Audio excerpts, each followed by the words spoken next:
Бұрын бір түрмеден шыққан бір жігіт түрмеден шыға салып қуанып ауылына қарай билет алып алып, вокзалдан купеге бір билет алып алып, жүгіріп барып пойызға отырып, купенің есігін ашып қалса екі шымкентский жігіт отыр дейді.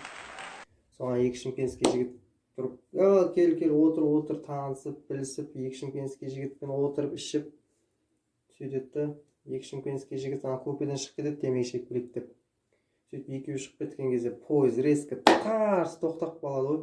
Сол тоқтап қалған кезде төбеде үшінші бір жігіт жатыр екен, сол айналып келеді. Ана жерде столға басын ұрып тарс тағып, ана жерде быт қан жоса вообще ана жерде быт болып кетеді. Түрмеден жаңа ғана шыққан жігіт анаған қарап шок болып қалады ғой. Шок болып қарап тұрады да, сосын мен мынаның төбеден құлап мынаған басын соғып өлді десем, маған ешкім сенбейді. Түрмеден бүгін ғана шыққам, болмайды мынау дейді да. Ана жерде жатқан адамды алады да, терезенің почкасын ашып лақтырып жүреді ғой. Соны ары қарай дальше өзі түк болмағандай ішіп отырады. Соны екі шымкентский жігіт келеді.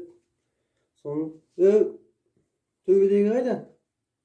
Отырып, жаңа сендер шыққан кезде шығып кеткен, бірге арттарына темекі шегуге деген ғой. Қайдағы темекі, оның өлгеніне 2 күн болды, оның жаназасын шығаруға апарып жатқан.